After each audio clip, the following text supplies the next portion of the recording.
Welcome to this episode of Shonen Flop, where we talk about manga series and Shonen Jump that didn't make it big. I'm David. I'm Jordan. And this week, we're talking about Zan't, and we are joined by our guest today, Maxy. Woo! Maxy, thank you so much for joining us. Thank you very much for having me. I'm excited to do this one. I'm hearing that strong, I was trying to think of like a country where it wouldn't be like offensive to like make a clearly blatantly... That powerful French accent, you know? Yeah, fuck, I fucked it up. That's what you... Oh, I forgot, making fun of the French. I just hear the snails coming out of your mouth when you're talking, man. He's actually smoking 3 cigarettes in a cafe right now while we're recording. Frog legs just flowing out of me. They're all very thin cigarettes, too. Yes, they're cigarellos. That's not what a thin cigarette is. Anyway, yeah, no, how can you not get excited about Zan't? The most interesting manga I've ever read. Jordan, I'm starting to think you don't like it, but I do want to hear a little bit about our guest. So, Maxy, do you mind telling the audience who you are? Yeah, absolutely. So I'm MaxyBee, Maxy the Bee on Twitter. I'm mostly known as a manga community personality, which is to say that I don't create a lot of stuff right now, but a lot of people seem to know who I am because of the things I do. Yeah, I know, I said do. It's great. I was gonna say, hey! This guy's a fucking legend. You realize that's why I laugh. People mostly know me for doing things like a giant 50 magazine thread where I told everyone the general vibe of every like manga magazine I could think of, an assistant chart that has since been done better by someone else, and a podcast that existed about a decade ago called Friendship Effort Victory. Ooh. People keep wanting me to go back to, but I'm not very good at making myself right. So one day, maybe. I But understand. funny enough, that dealt a lot with cancelled manga, so it's, it's joint ground. I'll give you a tip. Just don't make a podcast. It's a terrible idea. Yeah, no, the only idiots make podcasts, but, you know. That's cool about the assistant chart. I think I talked in the Discord. It would be cool to show like an influence chart. You know how like, for instance, Jujutsu Kaisen was very influenced by Hunter x Hunter on Dragon Ball Z, or like Chainsaw Man was influenced on Jujutsu Kaisen. Just see like kind of the family. JJK is influenced by Naruto and that it just did Naruto better. It's pretty much what if Togashi had made Naruto. It's pretty much JJK. Yeah, that's not super wrong. I can kind of see that, right? But in a way, I feel like that does a disservice to, like, every series involved in the sentence. Okay, listen, I'm rereading Yu Yu Hakusho, and Yu Yu Hakusho has not aged well. Oh, no. Yu Yu Hakusho is very hit or miss. Like, I remember going back to the Dark Tournament saga. Like, it starts out with, like, a fantastic match. The next one is so fucking stupid, and it's just, I don't care about this random group of 3 dudes and the fucking, like, Victor Frankenstein dude who control. Like, that sucked. Like, can we move on? But it got way better, of course.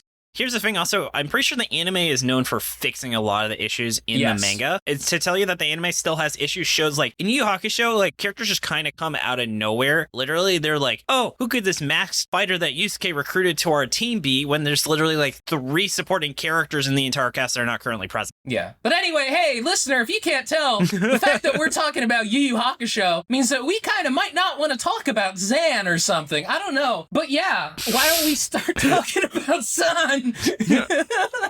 Okay. Only if Maxy allows it. Maxy, is that okay? It's not that I want to have you all experience the pain of Zan't, but I want this suffering to get worse as we go, so absolutely, let's get in. Well, you already made us experience it, so it's too late for that. Are you experienced? That's our one music reference for the episode. I wanted to send you all back to where I was in 2006 when I got into forums, so I inflicted upon you a bad comic. That is most comics that I read in 2006, yeah. Oh, God. All right, but let's move on to the manga details. All right, so this manga was created by Sugita Naoya, who, Jordan, this is the second series we've covered by this author. What did he make before this? Or after this, I guess. Oh, it certainly is the second series we've covered. The first one is SWOT, which... yes. Oh, you know what? SWOT still might be worse than Zan't. It might actually be. It might be, but that is not even remotely praise for Zan't. Yeah. Which should go to show you the level of quality that this author produces. Yeah, he's made some other one-shots since. I'm actually kind of surprised he hasn't left the industry based on the fact that he's not very good at making manga. But this ran from July 24th, 2006 to November 27th, 2006. So this is both an old manga and a short-lived one, luckily, and it ran for 2 volumes, 18 chapters, and actually, we read this because of our guest asking it. So Maxy, I'm curious, what made you say, I want to talk about this on Shonen Flop? A big part of it is that you guys did SWOT, and when I was like first like giving you a podcast to go, SWOT is the one I laser went to because it is maybe the weekly Shonen Jump series that I hate the most. Yeah, that's understandable. Yeah, there's maybe like 6 things I've ever rated 1 star from Weekly Shonen Jump in my very boring and detailed 5-star rating system. SWOT, I would give it a 0 if I could. Yeah. It's both nothing and the absolute pits at once. Exactly. And I don't know how it does both. And Zan't is interesting because I think it's better than SWOT, as we're all saying, like, it's hard to be as bad as SWOT. Yeah. Because it's more amateurish and actually more crappy. Like, the worst thing that happens with Naoya Sugita is that he learns how to do art, and the more he learns, the more boring his work gets, which is actually worse. Whereas, like, Zan't is interesting because it looks like you could get a 12-year-old to come up with this in, like, the lined pages of a notebook in the back, you know? This feels like something that a high schooler made. Fascinating, because it got published in the most popular magazine in all of Japan, like, for comics. Yeah. Like, they went, hey, we're the most mainstream publication available. We publish all the greats. We're currently riding on a high with, like, One Piece and Hunter x Hunter, Bleach and Naruto. Time to put Zan't into the mix. And, my god, was that a decision they could have made. Oh, yeah. I really just wanted to make you guys come back to this terrible author and see what came before. Maybe it was like motivation where it's like, if we're willing to run this dog shit, no one is safe, you know? You can all be replaced. My main theory on this, and I've mentioned this to you guys before, I think what might happen is that Sugita is just really fast at putting these things out. Yeah, this man has never missed a deadline in his entire life, you can tell. If he missed a single deadline, he would have been fired. But because it's just like, if you're consistent and you can just do things really quickly, you'll basically always have a job, you know? That was like kind of the issue we had with Time Paradox Ghostwriter, where this dude could literally like crank out content like twice as fast. And he's like, why can't I get a job? And I'm sure like that's bullshit. Anyone would hire this dude if he literally had that work put. They would just like tell him what to do. You're really telling me that the manga publication that ran Zan't and fucking SWOT is gonna turn down this dude's comic because it's not like as good as Dragon Ball Z or One Piece, which is basically what they said in Time Paradox? Yeah. Still love it, though. Maxie, have you read Time Paradox Ghostwriter? I have, and I think like a lot of people, I hit that point early on with it where I was like, okay, this is working us. This is secretly really good and has something to say about the nature of plagiarism. And then you get further in and you go, oh no, it's just really bad. Oh, we completely disagree. We fucking love that manga. Oh. So Maxie, actually, if you ever have a chance, I can send you the tier maker where we have a tier for every series we've covered so far. And I'd love to see what your version looks like. Yeah. Oh, I'd love to see how it goes, because the amount I was, like, quietly swearing to myself hearing you guys, like, diss on Boxan, I was like, oh man, like, there are areas we disagree. Oh my god. Oh, wow, that's not what I expected. I'm the one fan. I gave it 2 stars, so it must be good. All right, but I think we are definitely having too much fun talking about things that are not this series. Oh, with any chance we get not to talk about it.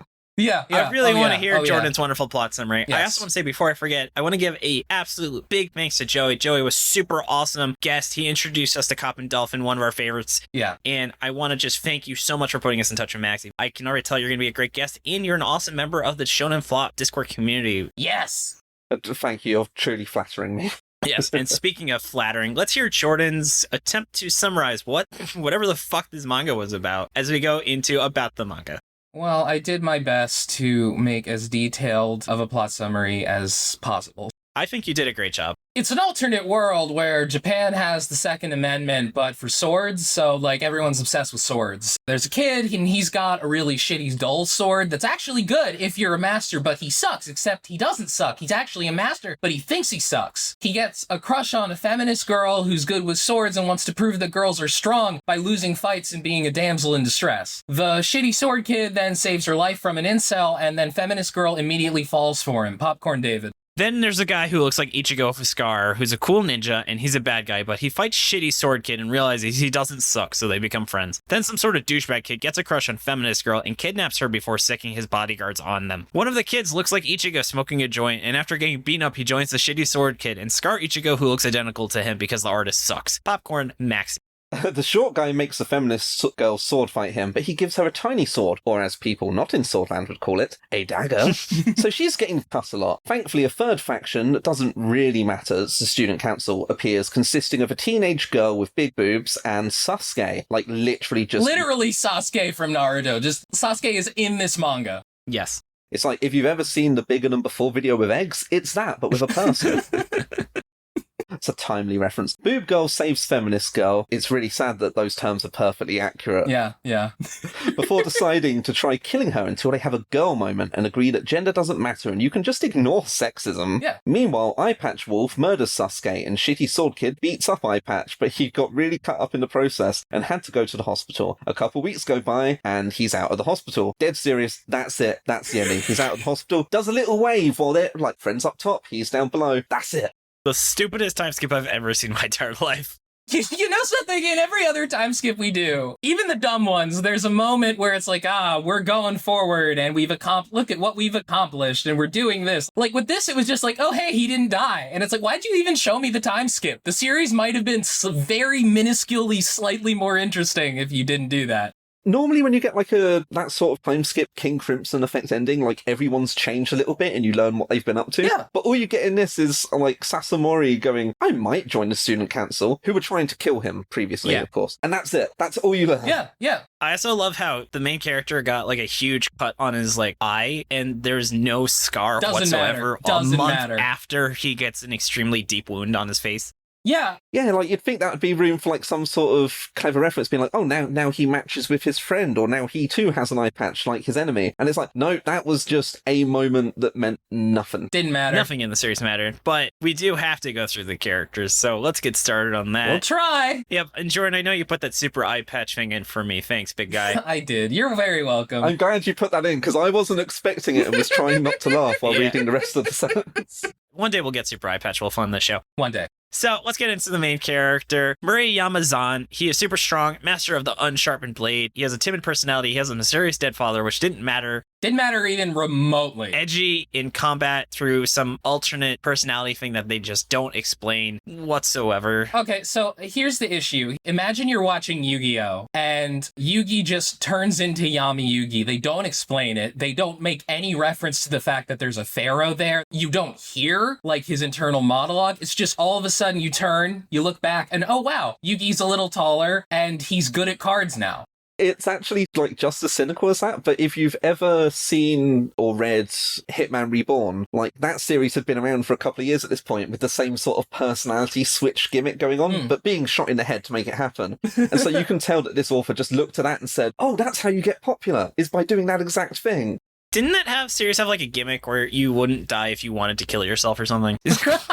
The will to live after being shot in the head makes you become like really fired up, but there are other ones that can leave you like more bummed out and everything. Like Reborn's a wild comic if you guys have never read it. I know two things about that series. That and the fact that they had like an entire fake out story arc and everyone got so mad that I'm pretty sure the series got canceled because of how badly it pissed everyone off. It's close to that. Actually, it did all right for its last few story arcs, and it finished with a 2-chapter storyline that said, what if actually nobody's changed and we just leave it where the series started? Which was a bold move for a series that had like literally spent the whole series changing everyone, having them develop and grow, and then turned around and said, nah. It's like how Sonic 06 erases itself from the continuity at the end of the game, so you can't even get mad at it. Reborn is just Sonic 06. They're the same series. All right. All right. But I know we're going to have a very fun audio uploading where we'll talk about Sonic 06 and maybe any manga that actually had good endings. But we do have more characters to discuss. So, Jordan, can you tell us about don't want to say token female, but the series literally calls her the token female character. Well, first, David, I take issue with the fact that you said we have more characters. But yeah, her name is Tsukishima. She is the feminist girl I mentioned in the plot summary. By the way, Murayama Zan't is the shitty sword kid. So Tsukishima, all of her dialogue is, I want to prove that girls are strong. I want to show that girls are powerful too. And then the mangaka spends the whole manga showing, no, actually, girls are not very strong because this girl that everyone thinks is strong constantly is getting her ass kicked and constantly getting saved by Zan't, and she gets a crush on him. And it's like, dude, why did you even bother? Why did you even have her say that if you're just going to have her do the complete fucking opposite? Like, oh my god, it's bad. She has the personality and the character depth of a sheet of paper. Yep. Like, it's tough to figure out what to say about her. I pretty much said everything you can say about her.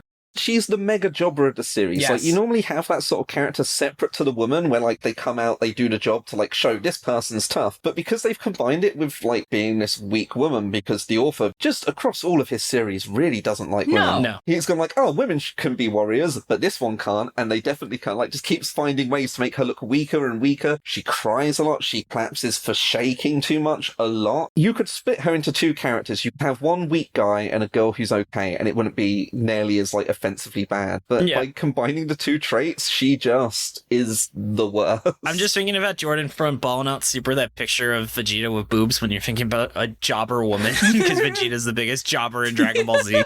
Oh god, Vegeta is the biggest jobber. He is, but they at least show Vegeta kicking ass enough times where you can forget that he's a huge jobber in between the jobbing. You can only get the Worf effect if Worf wins once in a while. I believe that you can sum up her entire character as the author saying, I'm not sexist, but... Yeah. Can you imagine a guy who went on to do a series where, like, a skinhead boy blasts the clothes off of women? Like, can you believe that this is that same author? 100%. By the way, also, it is so hard to even remember what happened in SWOT. I don't even know if what you said was a SWOT reference. This is his fourth series I'm thinking of, Mitsuri Shinken, where it's about, like, a guy going, these women are too tough and getting too big for themselves. Time for me to beat them into submission and remove their clothes. And he's the hero. This guy is definitely an incel. Yeah, that doesn't shock me at all. I'm sure he looks back on this series as, oh, that time when I briefly extremely feminist. Like... Yeah, basically. God, that sucks. Sad thing about Tsukushima before we move on, in the author profiles in the magazine where he like explains stuff about the series, he points out that fans apparently didn't like that she looked so much like Zan't, and that's how you know someone can't draw more than 3 character types, when he tries to make the woman of the series and just goes, it's just a main character with flat hair. Oh wow, you're talking about 2 characters who might look exactly the same? Well, that's funny.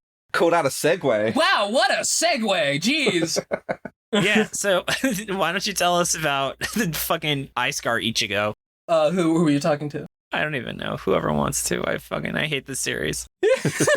All right, so I guess this guy's name is Suranaki. I knew him as Scar Ichigo, and the reason is because the next character on this list is apparently named Sasumori, and his thing is that he's Ichigo, but he looks like he's smoking a joint. But yeah, Suranaki is like a sword guy, but he's also a ninja, but he's also an asshole, except he's actually a nice guy. There you go. That's his whole fucking character. He throws shuriken. He also kind of wants to die in combat, and the main character's like, I can't let you die. Oh yeah, he does like the honor thing. And he also, I'm sorry, I've been a complete asshole here and totally unfair to the author. There is exactly there is a huge visual difference between Suranaki and Sasumori. And that is that Suranaki has slightly taller hair.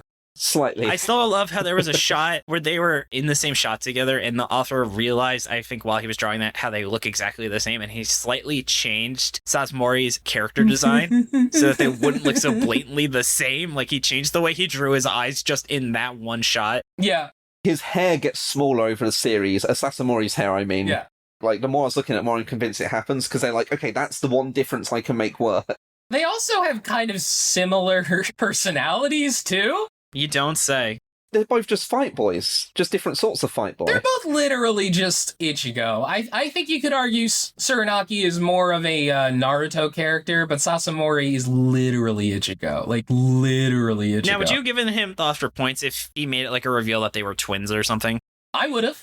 I would take away points for that at this point. I don't think it has points to take away, Maxie. It would have been something. I'm not saying, oh, that's what he could have done. What he should have done is just make the characters look different. But at least then it would have been like, okay, he's not just completely inept. He just had this dumb idea. But at least he did it, I guess. If the author knew how to use things like screen tones, he could, like, give a character grey hair, so, like, they look different to both just being default blonde. But the guy literally does not know how to do that, and so, like, you only get blacks and whites, and it's a little limiting, which doesn't help anyone look different from each other at all. Oh, I was gonna say, it just feels like these are some negatives, so do we want to shift into why it failed? Yeah, sure. I feel like the entire episode is just why it failed, but let's go in there. All right, so we're cutting in, but finger guns. Dull-ass swords, yeah. Yeah, it was a dull-ass transition. So Jordan, though, why don't you kick things off by telling us what were the, I think, relatively minor criticism you had about the series? every single fight works the exact same way. Like, it's the exact same fucking way. Like, I mentioned Zan't just magically activates Deus Ex Machina Kaioken when he's losing and he gets better. But yeah, that's literally every fight. Zan't shows up, he's like, I'm weak. And then everybody starts getting their asses kicked. And then Zant's like, oh, maybe I'll like start not being terrible. And then he just gets better and wins. And it's so boring and it adds nothing to what's happening. It's just, ugh. Yeah, it's so bad. Every fight is exactly the same as well because they don't establish any sort of kind of system to how fighting works. No, they don't. Another thing this author does, which I think is possibly the most crippling aspect of his writing, is that he doesn't ever set anything up until he will set something up literally the moment he pays it off. So it doesn't feel like there's any payoff. What happens is something happens and then a character turns to another character and is like, okay, so this is why you should care about what you just saw. Even like the breakthrough techniques you see him like whip out in the fights, like they happen and it goes, oh, well, I read it in the book. And it's like, really? The book that never comes up outside of when you just reveal something new? It's like, Jesus. It was a fencing book. It's a completely different type of sword. How are fencing techniques going to be relevant when you're using a slashing weapon versus a thrusting weapon? I think that might technically be a little translation snafu. I think it's supposed to be fencing in the sense of sword fighting rather than fencing the sport, which is so I'll give him credit there, but crucially, I forgot to actually look at it in my copy to go and check for sure. So maybe he is just stupid. It is also possible. I mean, hey, maybe it's fencing in the sense of selling stolen goods. Oh, that would improve this series immensely. He just puts up a fence. And this is actually a prequel to Build King. A manga about fencing, like just a dude trying to sell stolen materials to a pawn shop, would be infinitely more interesting than Zan't. Says a lot about my understanding of fencing that I can only picture like a Khajiit from Elder Scrolls, like being like, what wares have you brought me today? I have wares if you have coin. All right, but we have to get back into the topic. Yeah, this plot was so bad. And then this series, like, every character has zero agency. Everything is just having them react to things happening to them. Like, none of these characters have goals or interests. There's the thing about his dad for like 10 seconds, and then the series, I'm pretty sure, forgot about that. Yeah, it never comes up. If I think about it really hard, there was sort of an implication. This implication only happened because there was absolutely nothing else. But there was sort of an implication maybe his dad's possessing him or something. But again, that's just because there was absolutely no explanation, so I had to search for like anything that might fill that gap. But other than that, it's completely fucking meaningless. And here's another thing. Literally every single time somebody notices he has this dull sword, they all say, did you know that sword's actually very powerful? Unless you're a beginner. I bet you're a beginner. Oh, wow, you're actually not a beginner. And then somebody else sees the sword and it's like, wow, he has that sword that's really bad unless you're really good at it. They say it over and over again. I get it. They really want you to know this sword is the special item of the series, but all it really comes down to is just it would have looked bad if they had the babyface main character making characters bleed, so they've just gone, oh, he just bruises them real hard. It's such a weird thing that they have to keep driving home because they need to have this blunt sword be the thing that makes him a hero as well. Not just that it wins the fights, but it doesn't hurt people the same way every other sword does, which is kind of wild. Fuck. I just realized, you know what would have been the best thing that would have made the series 10 out of 10, Jordan? What? So, you know how there's Ichigo with a joint? Yeah. If he was like, your sword, that's not my kind of blunt, and then he just lights up. You know what? I agree. I would actually completely turn around and say this series is the best thing I've ever read. I will sell this idea to you slightly more by telling you that when this came out, the first chapter, it was the same week as One Piece chapter 420. Nice. Yeah! On purpose. I love it. Yeah, 100%. That's why we have Maxy on the show for details like that. Thank you, Maxy. That was very necessary information that I was lacking. It adds like a ton of context. Yes. Bless you. I also want to point out in the art, we shit on a lot, but again, I noted in the chibi, but my God, does it not change? Every single panel is square. I also feel like this looks like it was drawn in Microsoft Paint. Well, that's because the scan quality is trash. Oh yeah, this is taken from like MQ Raws back in 2006 all right, from Paper Magazines. However, as someone with the high quality digital version on Bookwalker, I can tell you, no, it still looks like it was drawn in Microsoft Paint. Oh, there you go. Just like current Microsoft Paint, more than old pixelated Microsoft Paint. It is a uniquely ugly series. You feel like the box tools come out a lot, and you know, maybe occasionally a parallelogram for a dynamic panel. Whoa. But like, it's really, really unadventurous in its storytelling. Which, you know, sure, it's a debut series, but man, it is boring to look at. There is so little ambition in this series. It is shocking. I do want to talk about the art really quick before I talk about that, though, because there is one panel in particular that just had me cracking up, where the eye patch guy, I guess his name's Tojo, I don't fucking know, he shows up and he just kills Sasuke in like one panel. Yeah, I actually love that. And yeah, what happens when you get cut, David? Do you float in the air like 5 inches, start T-posing, and rotate 45 degrees? Yeah, that's happened to me every time I've gotten cut. Yeah. But I do also want to point out the low quality actually made that panel get look better, because when I saw the high quality, you could really tell there's like dust clouds in the background, and he just kind of drew some vague swirly lines that look like shit.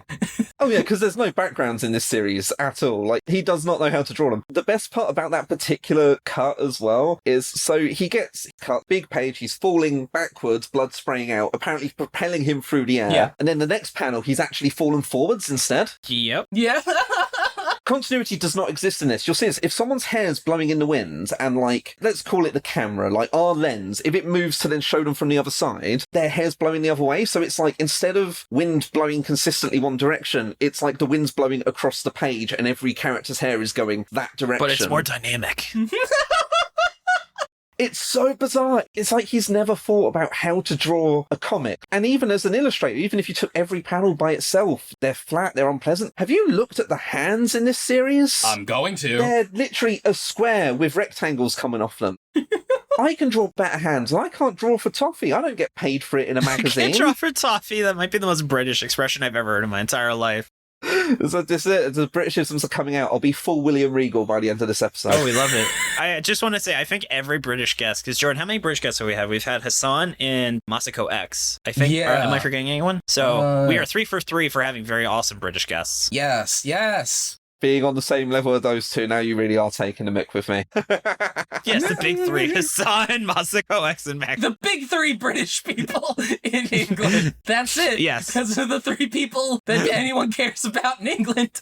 Yeah. Did you guys have to fight over who gets to be on the 10-pound bill?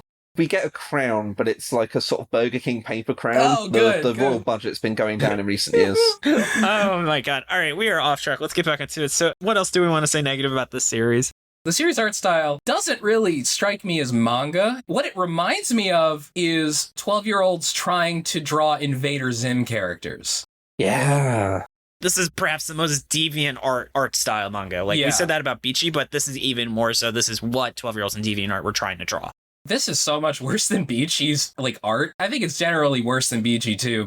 I don't think there's anything that says better than Beachy. Yeah. And Beachy was also terrible. Yeah, that's, like, really damning for us to say that, because we hated Beachy. But it's very clear that just in terms of how they're drawing, like, the faces and the angles and stuff, it's, like, very clearly the same era of design aesthetics, at least in terms of what nerds who are bad at art like.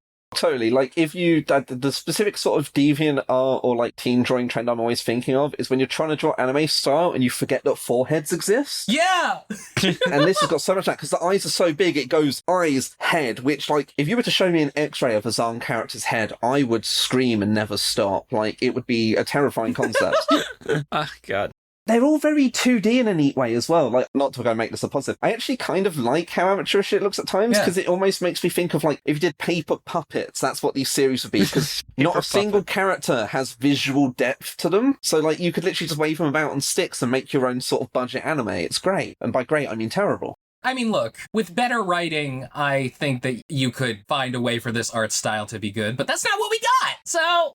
This is the sort of art style you'd get in like a gag manga, right? Yeah. And it would work there because comedy can look however you want it to if it's funny.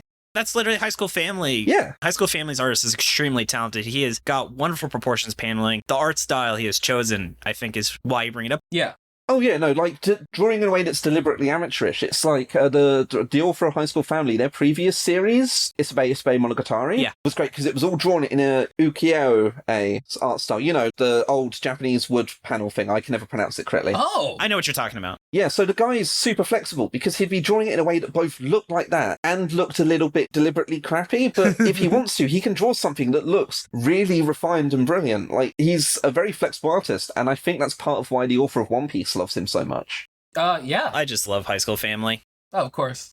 I will get back on it someday. I dropped it a while back because I was struggling to find loads of things to read in Jump, but then I've just like dropped all but 10 series. So I've got room again. I can start. There you go. Nice. All right, but speaking of things that we enjoy, why don't we go into the positives about this series, where I think we'll probably all have one thing to say each, and then we'll keep going. I think we should bring in the most positive guy in the chat, Maxy. Do you mind telling us what were the things that you enjoyed about this series? Because I'm not going to lie, this is probably the shortest positive section I've ever had in my notes. Yeah. So this one may be one that people would disagree with me a lot on, but I actually really appreciate it because Sugita is really, really scared of using screen tones and like pretty much uses them only 3 different points in the whole series. Yeah. He has to be really good at using his blacks and his spot blacks in particular, which is where you make like solid black for impact.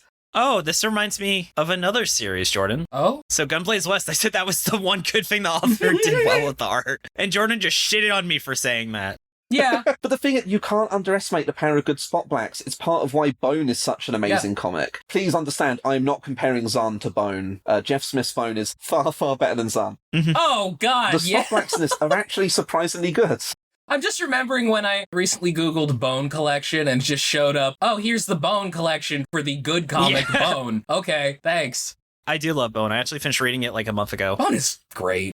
We should try and get him on, Jordan. I'll send him an email after this. Yeah, and look, we're already talking about fucking Bone. All right, so let's go back to what... because any chance not talk about Zanth. So part of the thing that's great with those blacks is the school uniforms. Because they're solid black, it means they can do these neat things where the legs and arms can just disappear into them, which is a great way of covering up the fact that you can't draw legs and arms, and like it makes it look like an artistic choice rather than just being terrible. Yeah. Hey, that is clever in a way. It's like how Rob Liefeld was really great with his posing to make sure feet never showed up in the frame. It's exactly like Rob Liefeld, who follows me on Twitter for some reason. Oh, we should have Rob Liefeld on We there. should have Rob Liefeld on. I hear he's really a really nice person.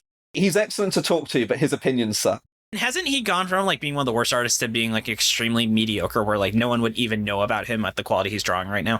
Probably. He does draw feet now, but it looks more like someone's attached a kite to someone's leg, like that sort of rhombus shape, which is close to a foot. I kind of feel like Rob Liefeld just should have gone all in on it and just like gotten crazier and weirder and like more fucked up looking. But again, this is not related to Zon. So I do want to say, I agree with you. There are aspects of this style that I think are interesting, the art style. They're very geometric. You do have those really stark black tones and stuff like that. And there are panels where I think it works. But that is the minority of panels. Generally speaking, it really does look like, oh, this was a first draft drawing that he didn't give a fuck about and didn't go back and fix. And that's kind of Zon in a nutshell, I feel like. Damn, this was supposed to be the positives. You could bet money the editor never, like, went back to him and said, you need to redo this. Like, he just went, fuck it, we'll publish it, it's fine. It's in the magazine now, it's done. I think maybe Shonen Jump had like 6 months where they just didn't have anything to put in there, and they were like, hey man, can you get something to us in like a day? It's like Beast Children. Yeah! You don't even know how bad this period is, actually. Really? Maybe over this time period you get a couple of things that stick out, like To Love Ru had happened slightly earlier. You get P2 Let's Play Ping Pong, which is like a year runner, so sort of that hardboiled cop and dolphin level of doing okay. But otherwise, you have Hands, which is one of the shortest manga in the history of Weekly Shonen Jump. You have like a Juki Ningen Jumbo, the follow-on series to Shaman King by Takai that was so bad he gave up after 10 weeks. And you have Corrector MMY, which was by the Medaka box artist, and there is nothing you can even say about it. It's got lightsabers and tits, and it did poorly. That sounds great. Oh my god. It is a dearth of time in Weekly Shonen Jump because all the popular stuff had started in 2004 and 2005, and the magazine was full. Ooh. And there was no digital publishing either at that time. Oh, no, not at all. It was all print all the time, and it lived or died by the little postcards people were sending in. So it's a miracle Zone got published in the first place. That's something to praise it for. It made it in the magazine, it ran for 18 weeks, and it ended. Technically 19 weeks, because there was a double issue. Maybe it was like a Make-A-Wish thing. Well, no, because he never died. Well, maybe he faked it. Oh, the scandal. Does this remind me of Godspeed where the author did actually die after he made it? Yeah. Yeah, it was like, oh, it was a downer to end the episode on. Yeah. In a very sad way, you would almost appreciate Zahn more if the author... No, I'm not going to say it'd be better if he died afterwards. It would spare us the other series, but that would maybe be a little mean on the author. I take that one back. I'm fine living in a universe where SWOT didn't exist. SWOT was so damaging, though. I don't know. I wish it never happened. Maybe instead he just put out Zan't and realized, oh, I suck at this. I'm going to do something else. Yeah, we are off topic. Yeah, sorry. I have two positives. So first of all, this is a really cool setting, which as we talk about where it could have gone, I had like 5 different ideas of where I could have done something with this root idea, which at least says it was an interesting seed of an idea. The second one's, I think they actually show people being badly hurt by swords more than I was expecting. Like they actually show people being scarred and wounded in blood and like not almost dying, but I will say I was expecting it to be treated with zero sense of seriousness, and there was a very slight sense of, oh, being cut by a sword, actually you can die from. That shows how low my expectations were, that they at least did the bare minimum of establishing that you get hurt when you get cut by a sword. Yeah, there's a lot of blood loss in this series. Yeah, we just read Gunblaze West, where that author, whose name I will not speak, decided to have a gun manga, but realized, shit, I can't just have the main character kill everybody. How am I going to do this manga about fucking guns? So he just, like, hits people with guns. He punches people while he's holding his gun. It's great. I don't know if you're familiar with that series, Maxie. I've not listened to the episode yet, so I don't know if my 6-word summary made it in, but I definitely tried to include that. I think it did. As long as you get it before we physically start recording, I usually double check. And for context, if people aren't sure, so just for a reminder, if you join the Shonen Flop Discord, which you can find a link to in our show notes or on our site, we have a space where I will say what the series is every week, and then you can submit your 6-word summary and we'll read them off in the show. I said I just used the 6-word summary as an excuse to dunk on him.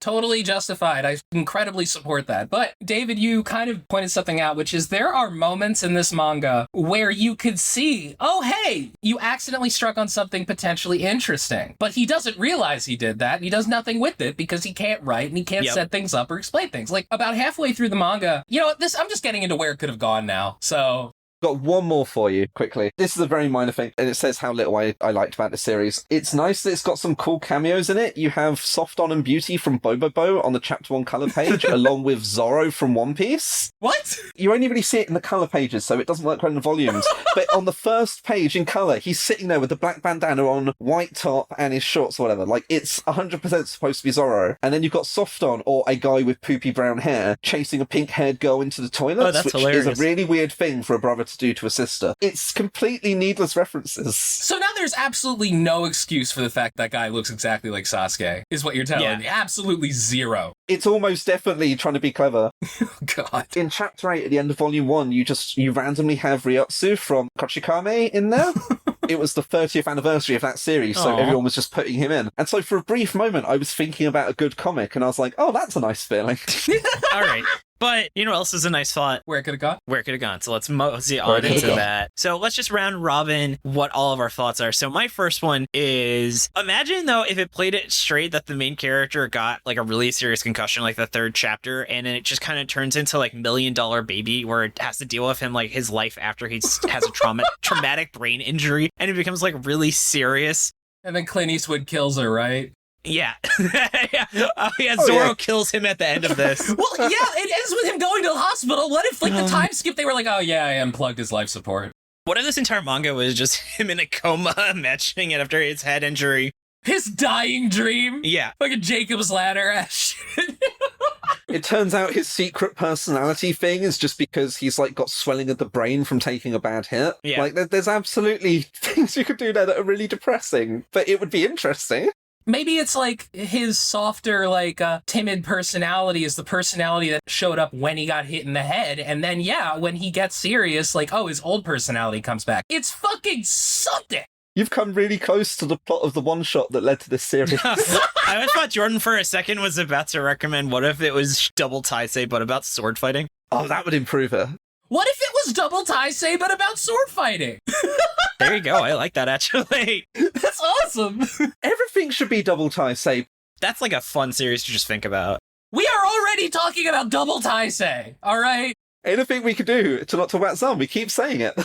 Oh, we haven't mentioned Ruroken yet. Oh, yeah, Ruroken. You know what would have made this series better? What if it was Chainsaw Man? Oh, yeah, I think we've talked about all of our favorites. Well, wait, what if it was iShield 21? Or Dr. Stone. Yeah, okay. Or fuck it, Gurren Lagann and G Gundam, too.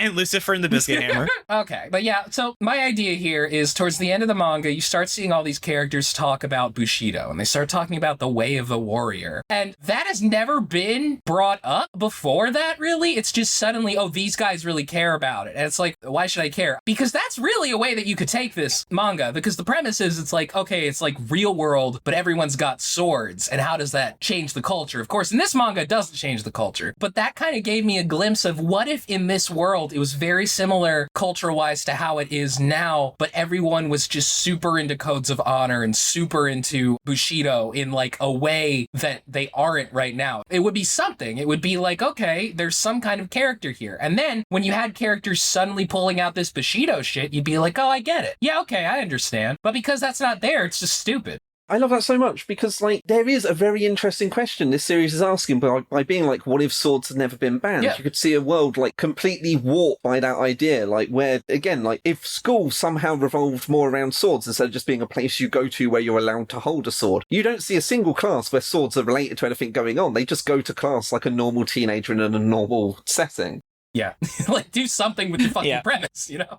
Right? The series doesn't show anything that's not related to sword fighting, though. I feel like that's a strong metric, is if you see the character's extended family is like a great barometer to see if the series actually puts any effort into high school related plots. Like, you know, Witch Watch, you see his dad really early on. Well, in comparison, Philosophy School, you see their family for like one chapter, and that series is garbage. This, they don't leave the school in the entire series. No, I think the entire series takes place over 2 days.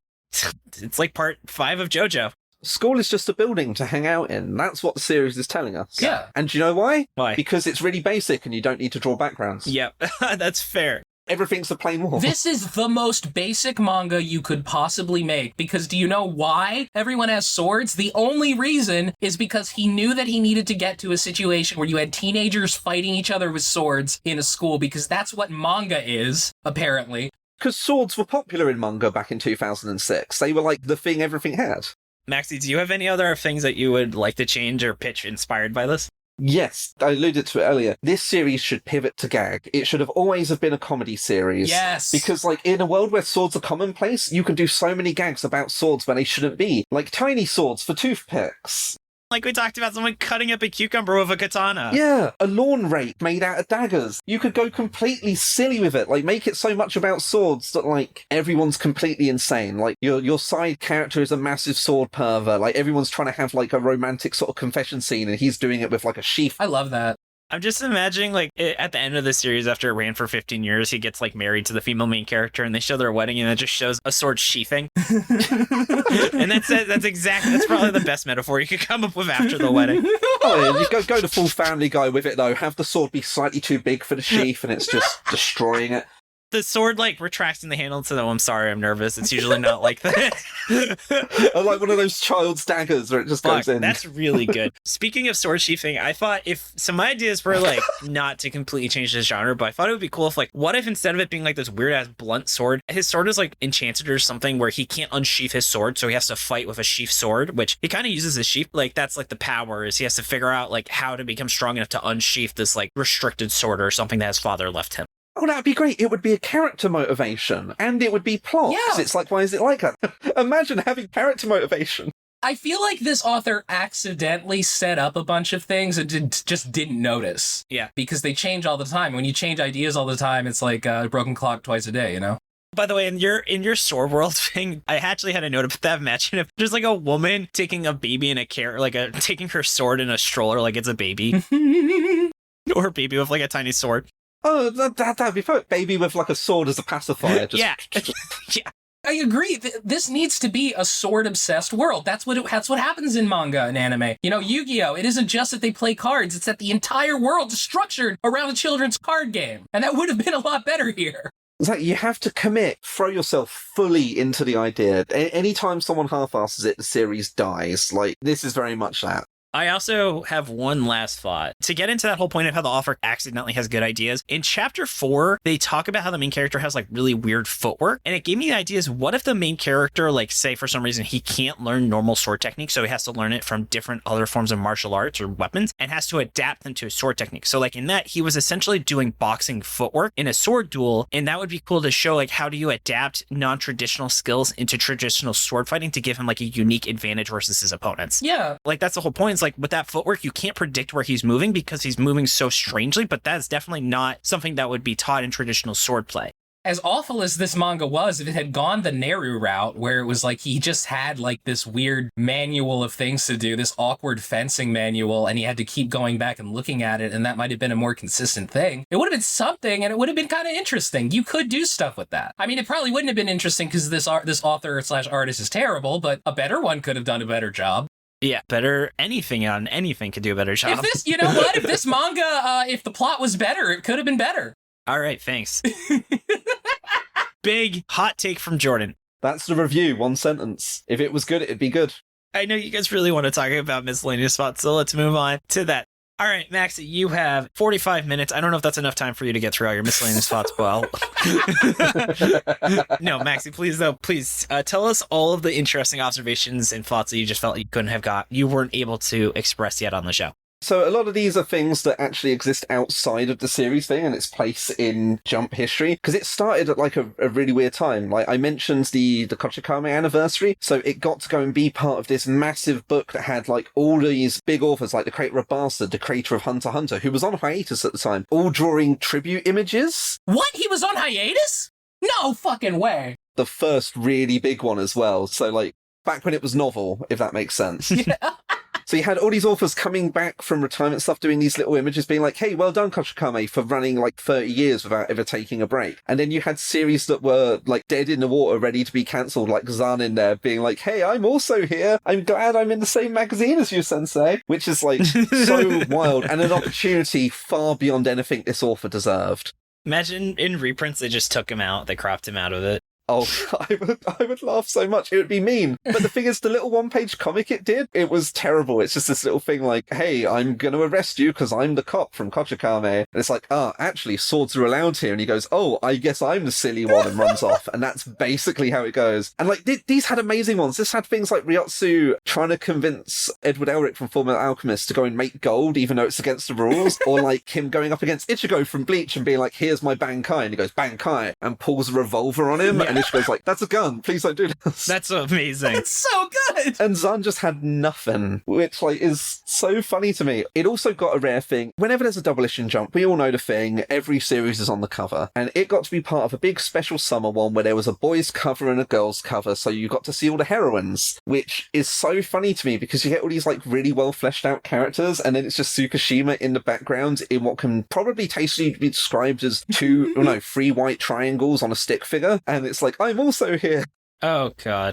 That is a huge blind spot for us, just the context of what it was like when it was running. And that adds a lot. Oh, yeah. I also feel like Kochikame is probably the most important manga that Americans are just completely unexposed to. Oh, yeah. 100%. They've tried to bring the anime over a few times, and even that's too scary to do.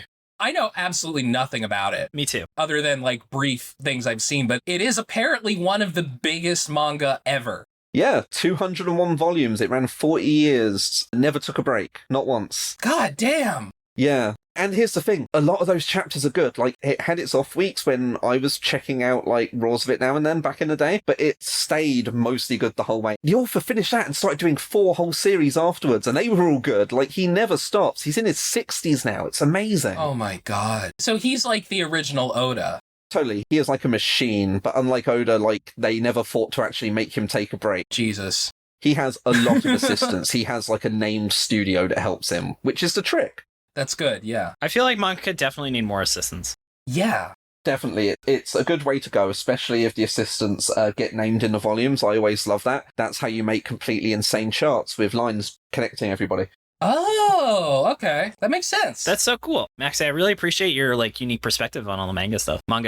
Thank you. It's just because I'm getting old and I've been part of this world for too long. Hey, so have we. Me too, man. The other interesting thing, I'm sure you guys will probably have noticed this in passing, but not given it much thought. Not to downplay it. That makes it sound like I'm dissing you guys. It's just not something you'd really think about. I'm not being mean, I swear. The colour page, the second colour page happens in chapter 3 instead of chapter 2, because it's from a very different time to nowadays where it goes colour page, extra pages, where your second colour page would be just at some point within the first 5 chapters, which shouldn't feel that weird, but when you're so used to it, you're just having this thing of like reading chapter 2 going like, I've not seen a colour page, was this just that unpopular? And it's just they didn't have a solid plan on how they debuted series back then. Just completely meaningless little note. That's so interesting. Yeah. I found it kind of entertaining to go back to, just being like, oh yeah, times were different. And also this colour page is the worst because it's got like some terrible like gradient background made using CG and then the stick figures in front of it. The colour pages in this series aren't good. That's my other miscellaneous thought. No, they're not. Very few things in this series are good, actually, believe it or not. Those are some really good thoughts, Maxie. I had, I think, 2 small thoughts. One is, I'm pretty sure the translator thought the word weird was spelled W-I-E-R-D because that typo kept showing up in the translation I read. I don't know if you noticed that, Jordan, but it happened at least 4 or 5 times. I was skimming too fast. Yeah. And then I love how in SWOT, one of the lessons he clearly learned was this, I need to establish a power system. That's why this series didn't work. The other one was we need more boobs. And then he made like one of the stupidest power systems we'd ever seen. Oh, and more boobs, yes. Yes, please. That's a very important lesson. Female character wasn't sexualized enough and he needed a power system. Yeah. Did you guys notice that, like, apparently Scar Ichigo was just not wearing a shirt? Because I didn't notice until someone called him naked. I saw that. He had like a puka shell necklace. Good for him. Yeah. The weird thing is he calls Smoking Ichigo naked as well because he doesn't have facial hair, but neither of them do. Oh my god! I'm sorry, I got it completely flipped around then, because that's what I was talking about, I guess, but I couldn't tell which character was talking. Because they look the same. There you go. You told me when I mentioned this, like, oh, one of the guys has, like, thicker eyeliner, but then I saw 2 panels right next to each other and they both had the same eyes. So it's like, so I think it's just completely inconsistent. Yeah, it's so inconsistent. Well, if you can believe it, Sasori was designed to be the pretty boy of the series, but you can't tell because he looks exactly like everyone else. I think there was some slight variation in chin shape, which, very impressive. Wow. Yeah, but is that deliberate? No. It's that could just be he fucked up the drawing. That's fair. All right. So, shall we go into final verdict? Yeah. Let's start things off with some 6-word summaries. We're going to take it to the community where we've got Agpa, an unskilled protagonist and untalented author. The Laughing Fool, drawing blades instead of a good manga. T. Wolfwood, swordsman, quotes, finger quotes swordsman, attend high school. It sucks. Well said. Yeah. Resident Warhammer nerd, you just would not make the cut. Blah Moo Moo, teen solving problems with swords? Meh. Tucker wrote, circa 1999, how to draw manga. Jordan, how about you? Oh my god, who fucking cares? Yep. How about you, Maxie? Don't ban swords, ban Naoya Sugita. I love it. Yeah. And mine's was bleach drained of style and substance. Yeah. If you only had 2 words, that would just be bleach, bleached. Bleach. Yeah. Yep. Bleached like my asshole. That still reminds me of the greatest lyric Kanye West ever said, where it was like, what? She's got a bleached asshole. I got some on my shirt, so now I feel like an asshole. Genius. Oh, him and his giant boots. He boot too big. All right, so let's take it from the top. I think we're all universal. This is a certified flop. Certified flop. Yeah. 7 days a wop. I think you did that joke in the last episode, Jordan. I say certified, and it's just like, oh, well, I have to finish that. Just feel like Cardi B, so I just got to keep going. Wet ass flop word, as Ben Shabibo said. Wet ass flop. Waff. There we go. Certified flop. Just listening to waff. All right. So, Jordan, though, what should someone check out instead of this? Well, I mean, if you just want to watch a bunch of high schoolers kill each other, then, like, just watch a Let's Play of Danganronpa. You don't have to play it, but, like, it's still fun. I think Rem and Sean did it on Anime Out of Context. So if they did, go find that. Yeah. Danganronpa started as, like, the reason why it's popular is because there was a huge thread where some dude on Something Awful just straight up translated the entire game in the thread and just put it there. That's pretty great. And it was huge throughout, like, all over Tumblr. And legit, the people who make Danganronpa owe that guy, Oren Ronan, I believe his name is, they fucking owe that guy so much money because nobody even, like, the reason why it didn't come over is because everyone just assumed Americans wouldn't like this. But yeah, Again, talking about something else. Zan's fucking flop, certified as fuck. Don't fucking read it. It sucks. Yee. And then how about you, Maxie? This is the most certified flop. If you want something where a form of violence takes over a school system and makes for an entertaining series of fights, read Kongo Bancho by Nakaba Suzuki. I'll have to check that out. It's delinquents on massive muscle scales. The author did 7 Deadly Sins, so they've got that sort of cachet of being popular. It's 12 volumes. I don't like telling people it's all scanned, but it's probably never getting licensed. It's all scanned. You can find it. It's easy to get a hold of. And well worth anyone's time if you want to go and watch a giant man punch people instead of a tiny man fail to hit people with swords. I love it. All right. And then for me, I actually am going to recommend Yu Yu Hakusho, not because it's super great and it holds up, but it is really interesting to see what manga was like in the early 90s. I know it was head and above almost anything else made, so it's really cool to just see how far manga as an art form has evolved in the 20 years since it came out. There are absolutely periods of Yu Yu Hakusho that 100% stand up and 100% hold up and are still fantastic, but you really, really start to notice, hey, this has been 20 chapters of Yusuke just being a ghost and doing fucking nothing. Yeah, and every arc kind of is oh, Yusuke, work on this case. Literally, the Black Tournament, I think, is the only arc that actually is based on prior events. Yeah. Yeah, as Yu Yu Hakusho goes, Chapter Black should be required reading. Everything else is just kind of an interesting curiosity that, is good, but not necessarily great. Excuse me? What about the fucking Dark Tournament? Oh my god! This is heresy to me, but whatever. Is the Dark Tournament Chapter Black? No, so it's less good. That's the rules.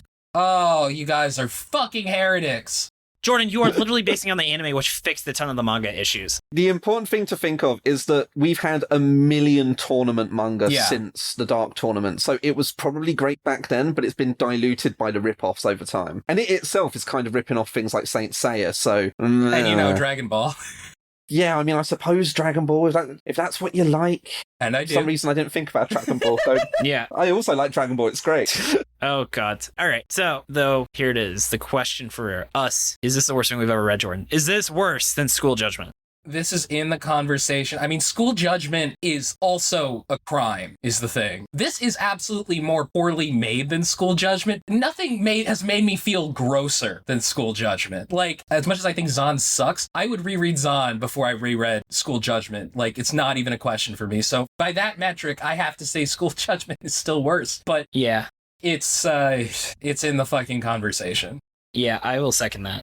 Yeah. Yeah, I'm with you. I could and have reread this a lot over the past 16 years. School Judgment, every time I've reread it, it's been because someone's made me, and every time I get to, the author's notes where he's like, oh, I like it when the children have big tits, and you just kind of go oh, yeah. The one where he's like, oh, here's a hierarchy chart of all the girl's boob sizes, and by the way, this girl, oh, I wanted her to have bigger boobs later in the series, so it's she went through a growth spurt. Fucking gross. But yeah. That writer will never come back. I hope not. Good fucking riddance. Yeah, all right, but I think I've hit my limit of talking about terrible manga for today, so why don't we go to shoutouts and hear about some things people should actually look at? Sound good? Yeah.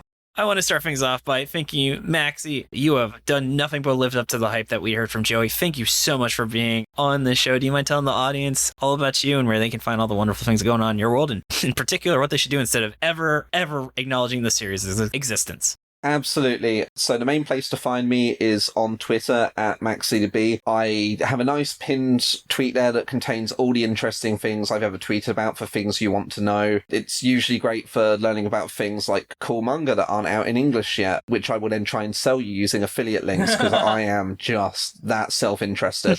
I support that. Go you. Get that money. Exactly. On top of that, I have my website, a URL I've basically been sitting on for years because it's amazing, even though I don't use it for anything anymore. friendshipeffortvictory.com. Can you guess it's Shonen Jump related? Hell yeah! Someday I'll sell that to someone for £1 million. You watch. Huh? No, probably not going to happen. The main thing you can find there is a link to Friendship Effort Victory Series 1, which was a 33-episode podcast series where I talked all by myself about manga that I thought were interesting from Weekly Shonen Jump. Oh, wow. There's a lot of interesting ones in there. Some salient ones to this sort of episode are things like a cancelled popular series like Barrage that people love talking about. Barrage. Oh, we remember Barrage! I hate it. I know we don't, because it won Most Forgettable Series. Yeah. Other things that have been covered on this show already, like Double Arts as well. Yeah. That I think I'm fonder of than you guys, but that's probably nostalgia. Oh, yeah. I mean, look, I don't hate Double Arts. Double Arts is significantly head and shoulders above Zan't, I can tell you that. It's just less remarkable than what both Jump editorial and myself thought it was going to be. They bet the farm on that series and it just bit the fucking dust. Yeah. But it was good podcast fodder, as I'm sure you guys also realized. Oh, yes. Yes, for sure. Oh, that's awesome, though. Anything aside from that? Oh, I'm one of the Manga Mavericks. Occasionally I'm on their podcast, Nice. usually behind the Patreon wall. I won't plug that too much, but if you go to all-comic.com, you can find the Manga Mavericks podcast. I'm usually there to talk about cancelled Jump series with them, because as a bit of a running theme, it seems like it's something I know. Clearly, I mean, you've demonstrated your expertise. I mean, thank you for noticing us, Senpai. Yeah, you're a fucking legend, mate. You guys are far beyond me because you've done something interesting and popular with it. Oh, if you shucks. say so. You've managed over 50 episodes, and they're mostly good, which, I mean, that's all you could want in life. What's the bad ones? I've not listened to all of them, so I have to give you the English praise as being thank it's quite good, it's quite good. Thank you. Thank you. Well, that's very kind of you to say. It means a lot. We really appreciate that. I'm going to tell my mom that if someone in England complimented me. Quite good. Yes, yes. That officially means that you can have dual citizenship. If you get praised by an Englishman... It is very hard to do. I know that you're putting your own citizenship on the line by saying that. Oh, God. Oh, God. But thank you so much. Yeah, it's a one-to-one trade. If someone moves in, I have to move out. All right. Oh, is that what Brexit is? Oh, shush. Yeah. All right. I'm going to keep going with this. So, speaking of people I also want to thank Jordan for making the opening ending theme, being a great co-host and helping with editing. You're welcome. I also want to give props to Merliel for the awesome cover art. You can find her online at Lyle Murr, and Nigel for being our generous art benefactor. Thanks to Dylan for assistance with editing. You can find his podcast, Anime Out of Context, at animeoutofcontext.com. Thanks to Tucker for assistance with pronunciation, translation, and other miscellaneous research. Thanks to T Root, Ozzy Rat, and T Wolfwood for being our awesome transcription volunteers. You can find transcripts on the site as they become available. Jordan, is there anything you want to add? Yes. Thank you so much, David, for everything that you do. Oh, anytime, babe. And also, more importantly, I have a new episode Fuck of you. Mission Ignition, which is a series about the show that only I remember and feels like it shouldn't exist, called Vampires. Might secretly have Gary Oldman. Nobody knows for sure. Probably not, but I like to pretend it does. No. And it has music by the bassist from The Who, and it's just fucking terrible and a lot of fun. So please go listen to Mission Ignition, everybody. You can find it on your podcast app of choice, I guess. If you can't find it, let me know and I'll put it there. Okay, and you can find our show, Shonen Flop, on Twitter at ShonenFlopcast and our website, ShonenFlop.com. We're also on Spotify, iTunes, YouTube, or wherever else you get your podcast. And if you're not part of it, come join the Shonen Flop Discord. Open to everyone, Patreon or not. Come hang with us, talk about anime, games, or whatever else is on your mind. We also have a monthly movie night, and you can find a link to it in our show notes or on our site. And if you've been enjoying the podcast and want to help us keep going, consider subscribing to our Patreon. We have a ton of awesome perks like bonus episodes on Mago-chan, Lucifer and the Biscuit Hammer, and PPPPP. You could even be listening to us recording right now and hanging out with us in the warm-ups. You can find that at patreon.com/shonenflop. And on that note, I'm going to read some of our wonderful patrons. Starting with our Chainsaw Man patrons, I want to give a shout out to Pterodactyl Ghost and snorting coke off Rem's bodacious booty Wall Street style. Moving on down to the Dolphin Parent, we have Tracking Roving Animals for All Loving Girls and Raccoons Wolfwood. Then, moving on down to the King of the Forest, we have Albie, Cramp, Gabe Lando, Jacob, Andrew Galloway, Josh Robinson, Marty, Rachel, Scarlett Myrmidon, Selma Martinez, and the BB King, BB the. Enough about everything we're doing. Y'all ready to go to sign off? Yeah, I think the word Myrmidon actually means ant. Yeah, let's go. Interesting. All right, Maxie, you still here? Yeah, sorry, I was just completely enraptured by the list of patrons. Okay, I'm ready. I'm ready. This is the role I was born for. Thank you so much for joining us. Tune in next Monday as we give our first thoughts on a series that's last, but we'll see if it's least. This has been David. This has been Jordan. This has been Maxie. And you've been listening to Shonen Flop. I demand that you keep on flopping, floppers. Yeah! Yeah! All right. Bye. Bye. Yeah.